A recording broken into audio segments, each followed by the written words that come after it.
पूर्वी घाट की तलहटी में, जहां से चंद्रावन नामक घना और रहस्यमयी जंगल आरंभ होता था, एक छोटा सा गांव बसा हुआ था, सूर्यनगर। ये गांव अपनी सादगी और मेहनती लोगों के लिए विख्यात था। सूरज की पहली किरण जब गांव के मिट्टी के घरों को स्पर्श करती तो वे सोने की भांति चमक उठते। शायद इसीलिए इस स्थान का नाम सूर्यनगर पड़ा था। हमारे चैनल को इसी गांव में एक युवा चरवाहा रहता था, रोहन। बचपन में ही माता पिता को खो देने के बाद रोहन के पास विरासत में कुछ बकरियां और भेड़ें ही थी, जो उसकी समस्त दुनिया थी। वह लंबा और गठीला था। उसकी आंखें जंगल की तरह गहरी और शांत थी, और उसकी आवाज में एक ऐसी मिठास थी कि जब वो अपनी भेड़ों को बुलाता तो वे दौड़ती हुई चली आती। रोहन का जीवन एक तयशुदा ढर्रे पर चलता था। प्रत्येक सुबह वो अपनी छोटी सी झोंपड़ी से निकलता, अपनी लाठी और पानी का मटका उठाता और अपने रेवड़ को लेकर चंद्रावन की ओर बढ़ जाता। जंगल के बाहरी किनारों पर हरी भरी घास के मैदान थे, जहां वह दिन भर अपने जानवरों को चराता और स्वयं किसी पेड़ की छांव में बैठकर बांसुरी बजाता। उसकी बांसुरी की धुन में एक अजीब सा सूनापन रहता, एक तड़प जिसे वो स्वयं भी नहीं समझ पाता था। चंद्रावन कोई साधारण जंगल नहीं था। गांव के बड़े बूढ़े सदैव ये चेतावनी देते थे कि जंगल के गहरे हिस्सों में नहीं जाना चाहिए। उनका कहना था कि वो जंगल देवताओं और दानवों दोनों का घर है। वहां छायाएं बसती है। उन्होंने रक्त मृग की कहानियां सुनाई थी, एक ऐसे दानवी जानवर की जो पलक झपकते ही समूचे रेवड़ को निगल जाता था। रोहन इन कहानियों पर आधा अधूरा ही विश्वास करता था। उसने स्वयं कभी कुछ अलौकिक नहीं देखा था, सिवाय जंगली सुअरों और हिरणों के, परंतु वो जंगल का सम्मान करता था और कभी भी अंदर जाने का साहस नहीं जुटा पाया था। उस वर्ष गर्मी अत्यंत भीषण थी। सूर्यनगर के आसपास की समस्त घास सूखकर पीली पड़ गई थी और पशुओं के लिए चारे का भारी संकट उत्पन्न हो गया था। रोहन की भेड़ें और बकरियां दिन प्रतिदिन कमजोर होती जा रही थी। गांव के अन्य चरवाहे अपने जानवरों को लेकर दूर दराज के इलाकों की ओर प्रस्थान करने लगे थे, किंतु रोहन के पास कोई विकल्प नहीं था। एक सुबह उसने एक कठोर निर्णय लिया। वो अपने रेवड़ को चंद्रावन के गहरे हिस्से में स्थित चांदनी झील की ओर ले जाएगा। बुजुर्गों ने कहा था कि उस झील के निकट की घास कभी नहीं सूखती, क्योंकि उसे यक्षों द्वारा सिंचित किया जाता है। परंतु उन्होंने ये भी चेतावनी दी थी कि वो इलाका रक्त मृग का क्षेत्र है। मैं बस एक दिन के लिए जाऊंगा, रोहन ने स्वयं से कहा। जानवर पेट भर लेंगे और मैं सूरज ढलने से पहले लौट आऊंगा। उसने अपनी लाठी मजबूती से पकड़ी और जंगल के उस अनजाने रास्ते पर बढ़ चला, जहां पहले किसी चरवाहे ने जाने का साहस नहीं किया था। जैसे जैसे वो अंदर बढ़ता गया, जंगल घना होता गया। सूरज की रोशनी मुश्किल से ही पत्तों को भेदकर धरती तक पहुंच पाती थी। हवा में एक अजीब सी खामोशी और सीलन थी। उसके पशु भी सहमे हुए प्रतीत हो रहे थे। कई घंटों की थकाऊ चढ़ाई के पश्चात वो उस स्थल पर पहुंचा। वो सचमुच एक जादुई जगह थी, एक छोटी सी झील जिसका पानी चांदनी की भांति चमक रहा था और उसके चारों ओर हरी मुलायम घास का एक कालीन बिछा हुआ था। जानवरों ने घास देखते ही प्रसन्नता पूर्वक मिमियाना आरंभ कर दिया और चरने लगे। रोहन एक पेड़ से टेक लगाकर बैठ गया। उसने अपनी बांसुरी निकाली, किंतु उसके होंठ कांप रहे थे। वहां की खामोशी डरावनी थी। उसे एहसास हुआ मानो कोई उसे देख रहा हो, कोई अदृश्य शक्ति उसे घूर रही हो। अचानक उसके जानवर, जो अभी शांति से चर रहे थे, एक साथ रुक गए। उन्होंने सिर उठाए और हवा को सूंघने लगे। उनकी आंखों में आतंक था। वे एक दूसरे से सटकर खड़े हो गए। रोहन खड़ा हो गया। क्या है? क्या हुआ? और तभी उसने वो आवाज सुनी, एक गहरी घुरघुराती आवाज जो धरती में कंपन पैदा कर रही थी। झाड़ियों के पीछे से दो लाल अंगारे चमके। इससे पहले कि रोहन कुछ समझ पाता, एक विशालकाय काला साया झाड़ियों को चीरता हुआ बाहर आया। वो किसी भालू या बाघ जैसा नहीं था, वो उन सब से बड़ा था, लगभग एक हाथी के बराबर ऊंचा। उसका शरीर काले घने बालों से ढका था, आंखें जलते कोयले की भांति लाल थी, मुंह से लार टपक रही थी और दांत खंजरों सदृश नुकीले थे। ये रक्त मृग था। पशु चीखते हुए इधर उधर भागने लगे। रोहन ने अपनी लाठी उठाई और चिल्लाया, भागो, यहां से भागो। किंतु वह दानव अत्यंत तीव्र था। उसने एक ही झपट्टे में 3 बकरियों को अपने पंजों में दबोच लिया। रोहन ने अपनी संपूर्ण शक्ति से लाठी उसके सिर पर दे मारी, परंतु लाठी सूखी टहनी की भांति टूट गई। रक्त मृग ने एक भयानक दहाड़ लगाई और रोहन की ओर मुड़ा। रोहन का हृदय दहल गया। वो जानता था कि अब वो नहीं बचेगा। उसने आंखें बंद कर ली। तभी उसके पैरों के नीचे की भूमि खिसक गई। जिस पेड़ से वो टिका था, उसके पीछे एक गहरा खड्ड था जो कांटेदार झाड़ियों से ढका हुआ था। रोहन संतुलन खो बैठा और उस खड्ड में गिरता चला गया। वो गिरता रहा, कांटों से छिलता रहा और अंततः खड्ड की तलहटी में पत्तों के एक मोटे ढेर पर बेसुध होकर गिर पड़ा। ऊपर झील के पास पशुओं की दर्दनाक चीखें गूंजती रहीं। धीरे धीरे एक एक करके सब शांत हो गई। रक्त मृग ने उसके समूचे रेवड़ को, उसकी संपूर्ण दुनिया को निगल लिया था। जब रोहन की आंखें खुली तो चारों ओर अंधकार था। सिर में तेज दर्द था और शरीर कांटों से छिला हुआ था। उसे कुछ क्षण तक कुछ समझ नहीं आया कि वो कहाँ है। फिर रक्त मृग, पशुओं की चीखें, सब कुछ याद आ गया। वो घबराकर उठा। नहीं, वो किसी प्रकार खड्ड से बाहर निकला। ऊपर चांदनी झील के पास का दृश्य किसी दुस्वप्न जैसा था। भूमि खून से लाल हो चुकी थी। टूटी हुई हड्डियां और ऊन के टुकड़े बिखरे पड़े थे। एक भी पशु जीवित नहीं बचा था। रोहन वही घुटनों के बल गिर पड़ा और फूट फूट कर रोने लगा। उसका सब कुछ समाप्त हो गया था। उसका संपूर्ण जीवन, उसकी सारी मेहनत उस दानव ने कुछ ही पलों में नष्ट कर दी थी। वो क्रोध और दुख से कांप रहा था, किंतु डर उन सब से बढ़कर था। रक्त मृग अभी भी कहीं निकट ही हो सकता था। वो अपनी टूटी लाठी का एक हिस्सा उठाकर भागा। वो बस सूर्यनगर वापस पहुंचना चाहता था, किंतु जंगल अब पहले जैसा नहीं था। जिस रास्ते से वो आया था वो गायब हो चुका था। हर ओर एक्समान पेड़ और झाड़ियां थी। वो भटक चुका था। पहला दिन बीत गया। सूरज डूबा और जंगल भयानक आवाजों से भर गया।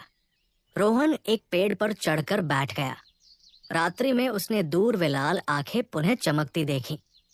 रक्त मृग उसे ढूंढ रहा था। वो जानवर केवल भूख के लिए नहीं मारता था, वो आतंक के लिए मारता था। दूसरा दिन, तीसरा दिन रोहन भूख प्यास से बेहाल हो चुका था। वो जंगली कंदमूल और गंदा पानी पीकर जीवित था। वो चलता रहा, बिना किसी दिशा के, बस उस दानव से दूर भागता रहा। उसकी हिम्मत जवाब देने लगी थी। उसे लगा कि वो इसी जंगल में गुमनाम मर जाएगा। वो अब केवल एक चरवाहा नहीं, एक शिकार था। चौथे दिन वो पूर्णतः थककर गिर पड़ा। वो एक विशाल बरगद के वृक्ष के नीचे लेटा हुआ था। बस अब और नहीं। वो फुसफुसाया, मैं हार गया। उसने आंखें बंद कर ली और मृत्यु की प्रतीक्षा करने लगा। जब रोहन को लगा कि सब कुछ समाप्त हो गया है, तभी उसे किसी के स्पर्श का एहसास हुआ। वो स्पर्श किसी मानव का नहीं था, बर्फ से अधिक शीतल, किंतु रेशम से भी अधिक मुलायम। उसने आंखें खोली। उसके समक्ष एक स्त्री खड़ी थी। स्त्री कहना भी शायद उचित न हो, वो इस लोक की प्रतीत नहीं होती थी। उसकी त्वचा पूर्णिमा के चांद की भांति दमक रही थी। आंखें 2 गहरे नील मणि सदृश थी, जिनमें तारे टिमटिमा रहे थे। बाल आधी रात के आकाश की भांति काले थे और भूमि को छू रहे थे, तथा उनमें छोटे छोटे जुगनुओं के समान चमकते पुष्प गुथे हुए थे। उसके वस्त्र रेशम के नहीं, बल्कि कमल के पत्तों और चांद की किरणों से बुने प्रतीत होते थे। रोहन अपनी सुध बुध खो बैठा। वो नर्क में था या स्वर्ग? तुम कौन हो? वो कठिनाई से बोल पाया। उस स्त्री के अधरों पर एक हल्की सी मुस्कान खिली, जो किसी प्रस्फुटित पुष्प के समान थी। मैं मायावती हूं। उसकी आवाज बहते झरने के संगीत सदृश थी। मैं इस चंद्रावन की यक्षिणी हूं, इसकी रक्षक। लेकिन तुम मेरे क्षेत्र में आ गए थे, चरवाहे, मायावती ने कहा, और तुमने उस दानव को भी जगा दिया, रक्त मृग को। रोहन के मन में वो भयावह दृश्य पुनः उभर आया। उसने मेरा सब कुछ छीन लिया। मैं जानती हूं। मायावती की आंखों में एक क्षण के लिए उदासी तैर गई। मैं उसे रोक सकती थी, लेकिन तुम मानवों का हमारे मामलों में हस्तक्षेप करना वर्जित है। जब तक वो मेरी सीमा में इस बरगद के पार नहीं आया, मैं कुछ नहीं कर सकती थी। तो तुम सब देख रही थी। रोहन को एक क्षण के लिए क्रोध आया। मैं प्रकृति के नियम नहीं तोड़ सकती, रोहन, उसने कोमलता से कहा। लेकिन जब मैंने तुम्हें उस खड्ड में गिरते देखा और फिर इन 4 दिनों तक अपने प्राणों के लिए संघर्ष करते देखा, मेरा हृदय पिघल गया। तुम साहसी हो। मायावती ने अपना हाथ उठाया। उसके हाथ में एक छोटा सा दीप्तिमान पत्ता था। इसे खा लो। रोहन ने वो पत्ता खा लिया। जैसे ही पत्ते का रस उसके कंठ से उतरा, उसकी सारी थकान, समस्त पीड़ा, भूख प्यास क्षण भर में लुप्त हो गई। उसके शरीर में एक नवीन ऊर्जा का संचार हो गया। वो उठकर बैठ गया। आपने मुझे नया जीवन दिया। तुम्हारा जीवन तुम्हारे साहस ने बचाया है, मायावती ने कहा। लेकिन तुम यहां नहीं रह सकते। ये वन मनुष्यों के लिए नहीं है। वो रोहन को लेकर उस विशाल बरगद के निकट गई।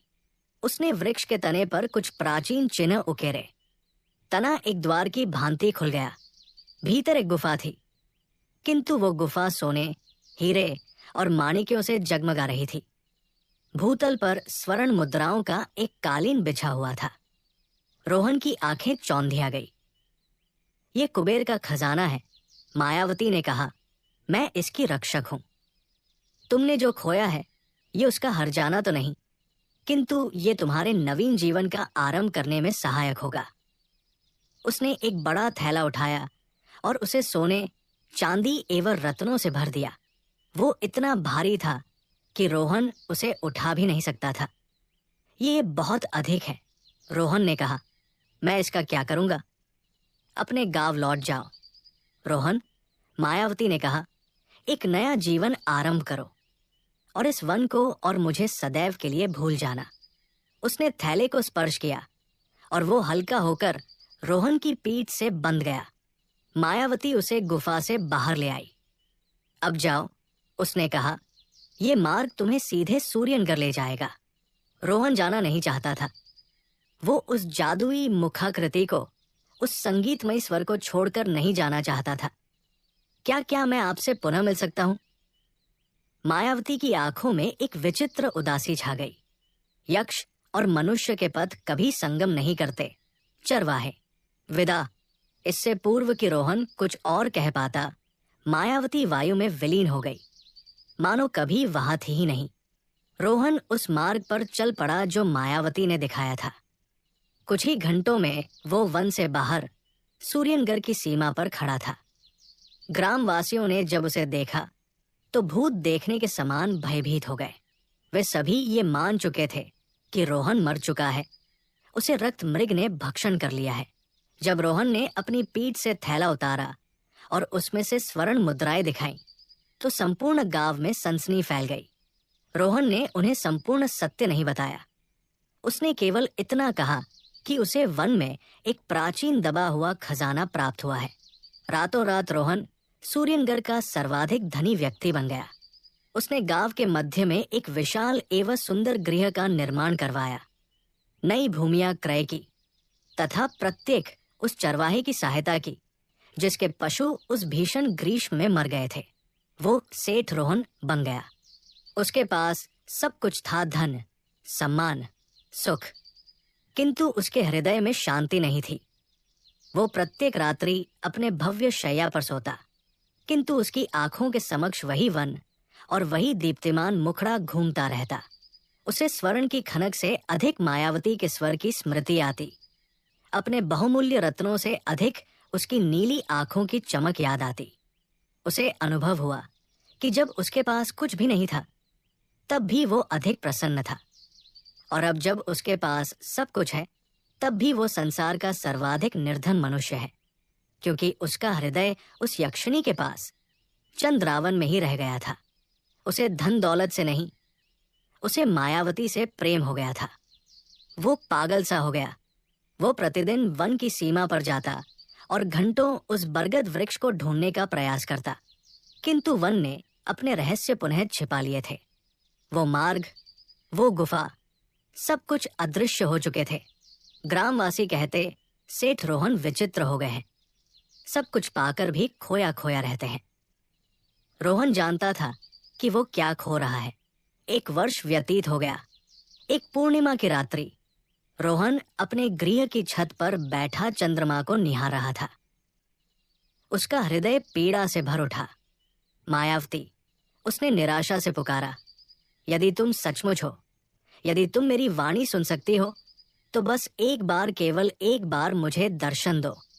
ये दौलत ले लो, ये गृह ले लो, मेरा सब कुछ ले लो, बस मुझे एक बार देख लो। वो नहीं जानता था कि उसकी पुकार, उसके सच्चे प्रेम की तड़प वन की सीमाएं लांघकर उस अदृश्य लोक तक पहुंच रही थी जहां मायावती निवास करती थी। चंद्रावन में अपनी जादुई झील के तट पर बैठी मायावती ने रोहन की पुकार सुन ली। एक यक्षिणी के लिए जो सहस्राब्दियों से जीवित थी, मानवीय भावनाएं एक पहेली थी। उसने दया की थी, किंतु प्रेम ये क्या होता है? किंतु इस एक वर्ष में उसने भी कुछ अनुभव किया था। उसे उस चरवाहे की स्मृति आती थी, उसकी आंखों की ईमानदारी, उसकी बांसुरी की मलिन धुन। वो गुप्त रूप से सूर्यनगर पर दृष्टि रखती थी। उसने देखा था कि रोहन ने उस धन का किस प्रकार उपयोग किया, कैसे उसने अन्यों की सहायता की। वो अन्य मनुष्यों के समान लोभी नहीं था। रोहन की वेदनापूर्ण पुकार सुनकर वो स्वयं को रोक नहीं पाई। सदियों में प्रथम बार मायावती ने यक्षलोक का नियम भंग किया। वो स्वेच्छा से मानवीय संसार में प्रकट हुई। रोहन की छत पर वायु में चंद्रिका की किरणों का एक झोंका आया और मायावती उसके समक्ष खड़ी थी। रोहन को अपनी आंखों पर विश्वास नहीं हुआ। वो स्तंभित हो गया। मायावती, मैंने तुम्हें मना किया था। रोहन, मायावती के स्वर में उदासी थी। तुमने मुझे क्यों पुकारा? तुम मुझे क्यों नहीं भूल गए? रोहन उसके चरणों में गिर पड़ा। मैं कैसे भूल जाता? मैं उस मुखड़े को कैसे भूल जाता जिसने मुझे जीवन दिया? मैं उस हृदय को कैसे भूल जाता जिसने मुझ पर दया की? मायावती, मैं तुमसे प्रेम करता हूं। मायावती पीछे हटते हुए बोली, ये असंभव है रोहन, ये पाप है। मैं एक यक्षिणी हूं, तुम एक मनुष्य। हमारा मिलन नहीं हो सकता। मैं अग्नि हूं, तुम पतंगे मेरे समीप आओगे तो जल जाओगे। तो मुझे जल जाने दो, रोहन ने दृढ़तापूर्वक कहा। तुम्हारे बिना ये जीवन, ये दौलत सब राख है। यदि तुम्हारे साथ रहने की सजा मृत्यु है तो मैं वो मृत्यु स्वीकार करता हूं, किंतु तुम्हारे बिना जीना मुझे मंजूर नहीं। मायावती ने रोहन की आंखों में देखा। उनमें भय नहीं था, केवल और केवल सच्चा अथाह प्रेम था। एक ऐसा प्रेम जो सहस्राब्दियों के उसके अस्तित्व में किसी ने उससे नहीं किया था। उसका हृदय जो सदियों से शांत था, धड़क उठा। उसे प्रथम बार एक ऐसी भावना का अनुभव हुआ जो दया से कहीं अधिक गहरी थी। उसे भी रोहन से प्रेम हो गया था। यदि तुम मेरा साथ चाहते हो रोहन, मायावती ने कंपाते स्वर में कहा, तो इसकी कीमत अत्यधिक होगी। मुझे अपनी दिव्यता, अपनी शक्तियां, अपना अमर जीवन सब कुछ त्यागना होगा। मुझे एक सामान्य मानव बनना होगा। मुझे तुम्हारी शक्तियां नहीं चाहिए मायावती, रोहन ने उसका हाथ थामते हुए कहा। मुझे केवल तुम चाहिए, एक मानव बनकर, मेरी बनकर। किंतु एक संकट और है मायावती की आंखें भय से भर गई। जिस रक्त मृग को तुमने देखा था वो अकेला नहीं था, वो अंधकारलोक के एक शक्तिशाली स्वामी का सेवक था। मेरी शक्तियों ने उस स्वामी को इस वन से दूर रखा हुआ था। जिस क्षण मैं अपनी शक्तियां त्यागूंगी वो अनुभव कर लेगा। वो आएगा, वो हम दोनों को समाप्त करने आएगा, तो हम उसका सामना एक साथ करेंगे। रोहन ने कहा, एक मनुष्य की भांति मेरे पास धन है, मैं ग्रामवासियों को एकत्रित करूंगा। हम संघर्ष करेंगे, किंतु मैं तुम्हें अब और नहीं खो सकता। मायावती ने अपना निर्णय ले लिया। उसने रोहन का हाथ थाम लिया। उसी पूर्णिमा की रात्रि चंद्रावन की सीमा पर मायावती ने अपनी शक्तियों का परित्याग किया। उसके शरीर से एक तीव्र नीला प्रकाश निकला और चंद्रमा में समा गया। उसके केश श्याम ही रहे, किंतु अब उनमें पुष्प नहीं चमक रहे थे। उसकी त्वचा अब चांद की भांति नहीं, बल्कि एक स्वस्थ मानव की भांति दमक रही थी। उसकी आंखें अभी भी नीली थी, किंतु अब उनमें तारे नहीं, बल्कि रोहन के लिए गहरा प्रेम था। वो दुर्बल होकर रोहन की भुजाओं में गिर पड़ी। अब मैं केवल माया हूं, वो फुसफुसाई। मेरी माया। रोहन ने उसे उठाकर अपने हृदय से लगा लिया। किंतु ज्यों ही माया की शक्तियां समाप्त हुई, चंद्रावन में उथल पुथल मच गई। भूमि कांप उठी। वन के गहरे भाग से एक भयावह चीख गूंजी और आकाश में काले मेघ छा गए। अंधकार का स्वामी, एक भीषण असुर जिसे माया की शक्तियों ने अब तक रोक रखा था, अब मुक्त था। वो अपनी पूर्ण शक्ति के साथ सूर्यनगर की ओर अग्रसर हो रहा था, उस यक्षिणी को दंडित करने के लिए जिसने प्रेम के लिए अपनी दिव्यता का परित्याग कर दिया था। रोहन माया को लेकर गांव पहुंचा। संकट आ रहा है, वो चिल्लाया। एक ऐसा दानव जिसे हमने कभी नहीं देखा। हमें लड़ना होगा। ग्रामवासी रोहन का आदर करते थे। वे सभी भाले, तलवारें और मशाले लेकर एकत्रित हो गए। रोहन, जो अब केवल एक धनी सेठ नहीं बल्कि एक योद्धा बन चुका था, उनके अग्रभाग में खड़ा हो गया। माया दुर्बल होने के बावजूद उसके साथ खड़ी थी।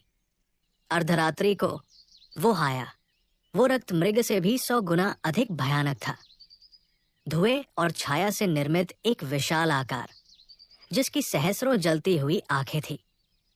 यक्षिणी, वो गर्जना की, तूने नियम भंग किया है। तूने एक नश्वर के लिए अमरता का परित्याग किया। अब तुम दोनों मेरे अंधकार में विलीन हो जाओगे। उसने अपना छायामय हाथ गांव की ओर बढ़ाया, किंतु रोहन और ग्रामवासी नहीं डरे। ये हमारा गांव है, रोहन चिल्लाया, और ये मेरी पत्नी है। तुम्हें इसे स्पर्श करने के लिए हम सभी के प्राण लेने होंगे। जय सूर्यनगर के नारे के साथ ग्रामवासी उस दानव पर टूट पड़े। ये एक भीषण युद्ध था, मनुष्य और दानव का संग्राम। अनेक ग्रामवासी मारे गए, किंतु वे वीरतापूर्वक लड़े। रोहन अपनी तलवार लेकर सीधे उस दानव के हृदय की ओर बढ़ा, किंतु दानव का कोई भौतिक शरीर नहीं था। तलवारें धुएं को काटती हुई निकल जाती थी। रुको रोहन, माया चिल्लाई, उसे भौतिक अस्त्रों से नहीं मार सकते। उसका हृदय वो नहीं है। तो क्या है? रोहन ने पूछा। वो भय से पलता है, माया ने कहा। उसे हमारे साहस से मारना होगा। वो सर्वाधिक मुझसे घृणा करता है। माया ने अपनी शेष शक्ति समेटी और दानव के समक्ष खड़ी हो गई। मैं यहां हूं, असुर। मैं अब मानव हूं, किंतु मैं तुमसे भयभीत नहीं हूं। मेरा प्रेम मेरी शक्ति है। जो ही माया ने ये कहा, उसके हृदय से एक तीव्र श्वेत प्रकाश निकला। ये यक्ष की शक्ति नहीं, बल्कि एक मानव के सच्चे प्रेम की शक्ति थी। दानव उस प्रकाश को देखकर चीख पड़ा। वो प्रकाश उसके धूम्रमय शरीर को दग्ध करने लगा। नहीं, ये नहीं हो सकता। प्रेम ये अंधकार से अधिक बलशाली कैसे हो सकता है? रोहन ने अवसर देखा। उसने अपनी तलवार फेंकी और माया के हाथों से निकले उस प्रकाशपुंज की ओर दौड़ा। उसने अपना संपूर्ण अस्तित्व उस प्रकाश में अर्पित कर दिया। रोहन और माया का संयुक्त प्रेम एक शुद्ध श्वेत ज्वाला में परिवर्तित हो गया। वो ज्वाला असुर के धूम्र शरीर से टकराई। एक कर्णफाड़ धमाका हुआ। अंधकार का स्वामी, जो सहस्राब्दियों से चंद्रावन पर अधिकार करना चाहता था, सच्चे प्रेम की शक्ति के समक्ष टिक नहीं सका। वो जलकर भस्म हो गया। युद्ध समाप्त हो चुका था। आकाश स्वच्छ हो गया। सूर्यनगर सुरक्षित था। रोहन और माया एक दूसरे की भुजाओं में थे। ऐसे ही वे थक धमाकेदार गए और थे, दिलचस्प वीडियो देखने किंतु के लिए जीवित हमारे थे। चैनल को सब्सक्राइब करें, ग्रामवासियों ने वीडियो को उन्हें लाइक करें घेर और लिया शेयर करें। और उनकी धन्यवाद जय मित्रों, जयकार मिलते करने हैं लगे। अगली कहानी में। उस दिन एक चरवाहे और एक यक्षिणी ने मिलकर उनके गांव की रक्षा की थी। रोहन और माया ने गांव में धूमधाम से विवाह किया। माया, जो अब पूर्णतः मानव थी, ने मानवीय जीवन को अपना लिया। उसने सीखा कि कैसे हंसना है, कैसे रोना है और प्रेम में कैसे जीना है। रोहन ने अपनी समस्त संपदा गांव की उन्नति में अर्पित कर दी। सूर्यनगर एक समृद्ध और सुखी नगर बन गया। वे अनेक वर्षों तक साथ रहे। उनका प्रेम काल के साथ और भी गहरा होता गया। वे वृद्ध हुए। उनके मुखमंडल पर झुर्रियां आई, किंतु उनकी आंखों में एक दूसरे के लिए वही चमक थी जो उस पूर्णिमा की रात्रि को रोहन की छत पर थी। उनकी प्रेम कथा सूर्यनगर में एक आदर्श बन गई। लोग कहते थे कि सच्चा प्रेम केवल मनुष्यों को ही नहीं, बल्कि यक्षों और देवताओं को भी नतमस्तक कर सकता है। और चंद्रावन, जो कभी आतंक का घर था, अब एक शांत और सुंदर वन बन गया। ऐसे ही धमाकेदार और दिलचस्प वीडियो देखने के लिए हमारे चैनल को सब्सक्राइब करें, वीडियो को लाइक करें और शेयर करें। धन्यवाद मित्रों, मिलते हैं अगली कहानी में।